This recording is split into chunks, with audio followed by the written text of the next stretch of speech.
Exprimer ma solidarité complète et la solidarité complète de Lutte ouvrière et de tous ses militants vis-à-vis, contre ces OQTF qui frappent, qui sont appuyés par des mensonges. Parce que raconter que Fadila elle a aucune attache sur le territoire et tout ça, c'est vraiment nous prendre pour des manches. Et bien sûr que dénoncer les mensonges de la préfecture et obtenir l'annulation de l'OQTF et qu'elle ait des papiers, qu'elle puisse vivre avec sa famille, ici sur le territoire français, ça serait un pas. Ça serait un pas dans un combat d'ensemble parce que la régularisation de tous les sans-papiers, les camarades de Chronopost qui sont là, leur régularisation, c'est le même combat. Parce qu'en réalité, il y a un problème général. Parce qu'en réalité, on est dans une situation actuellement où c'est le RN qui impose sa marque sur la vie politique, sur la société, et ça, faut le combattre. C'est surtout pas le moment de leur laisser la place. Nous, à un moment ou à un autre, des millions de gens se mettront sans doute en colère, s'apercevront qu'en réalité, les causes du chômage, les causes des salaires qui vont pas, c'est pas les migrants, c'est pas nos concurrents, c'est pas nos ennemis, c'est nos frères de classe, ceux qui travaillent à côté de nous, ceux qui sont utiles, ils ont tout à fait leur place parmi nous et on doit les accueillir. C'est une solidarité de classe.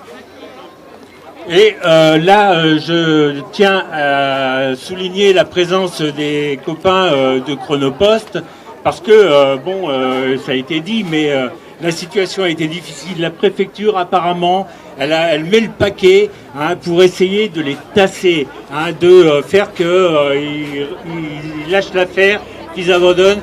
Et moi, je suis fier qu'ils soient là.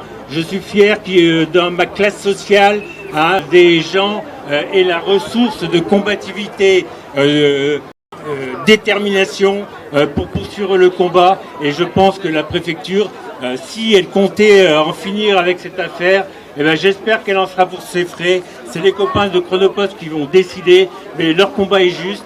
Ils ont raison de continuer à se battre et il faut donner le message clairement que dans la situation qui va venir, la préfecture et le gouvernement, ils n'auront pas la paix, et ça, c'est déjà pas mal.